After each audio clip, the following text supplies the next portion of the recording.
ఓం నమో వెంకటేశాయ. అందరికీ నమస్కారం. Welcome to my channel Tirumala talks. నేను మీ లక్ష్మీ పూజిత. తిరుమల యొక్క డైలీ అప్డేట్స్కి స్వాగతం అండి. తిరుమల దర్శనానికి సంబంధించిన లేటెస్ట్ అప్డేట్స్ కోసం మన ఛానల్ యొక్క టెలిగ్రామ్ గ్రూప్లో, వాట్సాప్ ఛానల్లో జాయిన్ అవ్వగలరు. వాటి యొక్క లింక్ అనేది ఈ వీడియో కింద డిస్క్రిప్షన్లో మరియు కామెంట్ సెక్షన్లో ఇవ్వటం జరిగింది. ఈ వీడియోలో ఈరోజు తిరుమల దర్శనానికి ఉన్న భక్తుల యొక్క రద్దీని గురించి, అలాగే టీటీడీ వారి నుంచి కొన్ని ముఖ్యమైన దర్శనం వివరాలు వచ్చాయండి. వాటి యొక్క వివరాలను గురించి, అలాగే భక్తులు అడిగే కొన్ని ముఖ్యమైన దర్శనానికి సంబంధించిన సందేహాలు, వాటి సమాధానాలను గురించి తెలుసుకుందాము. కనుక వీడియోని చివరి వరకు చూడండి. ముందుగా నిన్న అంటే డిసెంబర్ 15వ తేదీన తిరుమలలో స్వామివారిని మొత్తం 66,160 మంది భక్తులు దర్శనం చేసుకున్నారు. అందులో స్వామివారికి మొత్తం 22,724 మంది భక్తులు తలనీలాలను సమర్పించారు. నిన్నటి రోజున తిరుమలలోని శ్రీవారి హుండీ యొక్క ఆదాయం అనేది 3,47,00,000 రూపాయలు.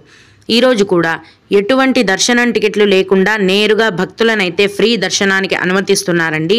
ఈ విధంగా టికెట్స్ లేకుండా డైరెక్ట్గా వెళ్ళే ఫ్రీ దర్శనానికి దాదాపుగా 12 గంటల సమయం అనేది పడుతోంది. అలాగే తిరుపతిలో ఇచ్చే సర్వ దర్శనం టికెట్లను తీసుకొని దర్శనానికి వెళ్ళే భక్తులకు దర్శనానికి 4 గంటల సమయం పడుతోంది. అలాగే 300 రూపాయల దర్శనం టికెట్లు కలిగి ఉన్న భక్తులకు మరియు 500 రూపాయల దర్శనం టికెట్లు కలిగి ఉన్న భక్తులకు దర్శనానికి 3 గంటల సమయం మాత్రమే పడుతుంది. ఈరోజు కూడా చిన్న పిల్లల ఇన్ఫాంట్ దర్శనం ఉందండి. ఇన్ఫాంట్ దర్శనానికి 1 గంట సమయం పడుతోంది. అలాగే విఐపి బ్రేక్ దర్శనానికి కూడా 1 గంట సమయం అనేది పడుతోంది. దీన్ని బట్టి ఈరోజు తిరుమల కొండపైన భక్తుల యొక్క రద్దీ అనేది సాధారణ స్థాయిలో ఉందండి. అంటే మరీ ఎక్కువగాను లేదు, మరీ తక్కువగాను లేదు. భక్తుల యొక్క రద్దీ అనేది మధ్యమంగా సాధారణంగా కొనసాగుతోంది. ఈరోజు కొత్తగా ఫ్రీ దర్శనం క్యూ లైన్లోకి ఎంటర్ అయ్యే భక్తులకు మొత్తం దర్శనమై బయటికి రావడానికి, అంటే క్యూ లైన్లో కంపార్ట్మెంట్లలో వేచి ఉండి దర్శనం చేసుకొని బయటికి వచ్చేసరికి దాదాపుగా అటు ఇటుగా 12 గంటల సమయం అనేది పడుతోంది. దీన్ని బట్టి భక్తులు ఈరోజు మీ యొక్క దర్శనాన్ని జర్నీని ప్లాన్ చేసుకోవాల్సిందిగా మనవి. ఇప్పుడు టీటీడీ వారి నుంచి వచ్చిన సమాచారం ఏంటంటే, టీటీడీ స్థానిక ఆలయాలలో ధనుర్మాసం సందర్భంగా డిసెంబర్ 16వ తేదీ నుండి 2025 జనవరి 14వ తేదీ వరకు, అంటే 1 నెల పాటు ప్రత్యేకమైన కార్యక్రమాలు నిర్వహించనున్నారు.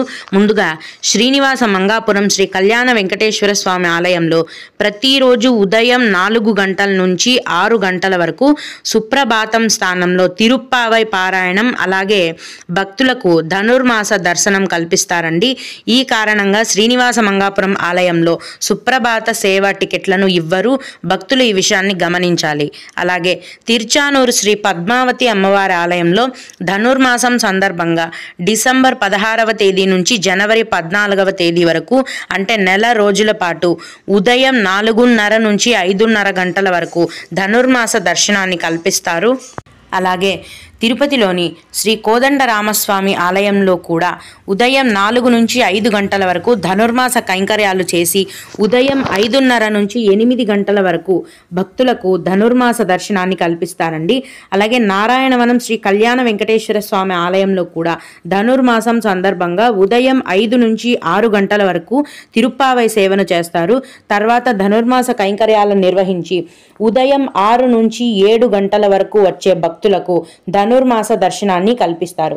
ఈ విధంగా దాదాపుగా తిరుపతిలోని అన్ని స్థానిక టీటీడీ ఆలయాలలో కూడా టీటీడీ వారు ధనుర్మాస దర్శనాన్ని కల్పిస్తున్నారు. భక్తుల ఆలయాలకు ఆయా సమయాలలో వెళ్ళినట్లయితే ధనుర్మాస దర్శనాన్ని చేసుకోవచ్చండి. ఇదండి టీటీడీ వారి నుంచి వచ్చిన ధనుర్మాస దర్శనానికి సంబంధించిన పూర్తి వివరాలు. ఇక భక్తులు అడిగే కొన్ని ముఖ్యమైన దర్శనానికి సంబంధించిన సందేహాలు, వాటి యొక్క సమాధానాలను గురించి తెలుసుకుందాము. ఇవి అడిగిన వారికే కాకుండా దర్శనానికి వెళ్ళే ప్రతి ఒక్కరికి కూడా ఉపయోగపడతాయండి. ఒక భక్తుడు రథసప్తమి ఎప్పుడు అని అడిగారు. 2025 ఫిబ్రవరి నెలలోనే ఈసారి రథసప్తమి వస్తోందండి.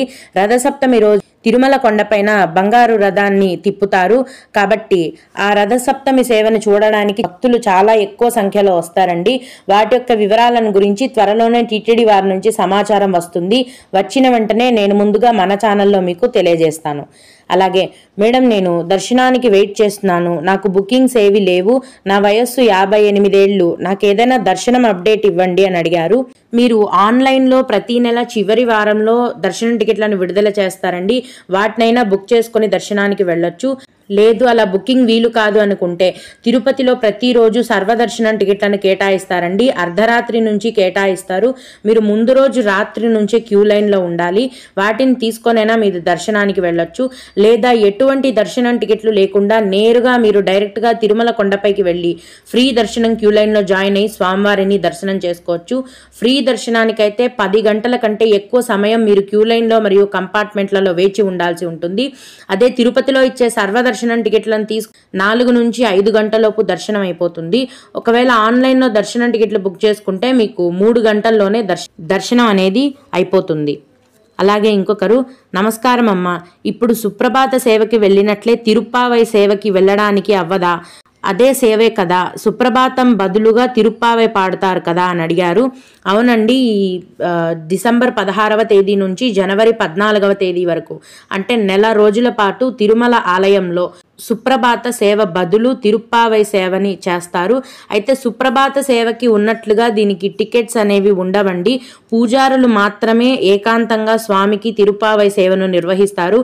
భక్తులు తిరుప్పావై సేవకి వెళ్ళటానికి అనుమతి లేదు. ఓం నమో వెంకటేశాయ. మీకు కూడా ఈ విధంగా ఏవైనా సందేహాలు ఉన్నట్లయితే ఈ వీడియో కింద కామెంట్ సెక్షన్లో తెలియజేయగలరు. నేను వాటికి తప్పకుండా రిప్లై ఇవ్వడానికైతే ప్రయత్నిస్తాను. ఇవి ఇవాల్టి తిరుమల అప్డేట్స్. ఇలాంటి మరిన్ని వీడియోల కోసం నా ఛానల్ని సబ్స్క్రైబ్ చేసుకోండి. ఈ వీడియోని లైక్ చేసి షేర్ చేయగలరు. ఓం నమో వెంకటేశాయ.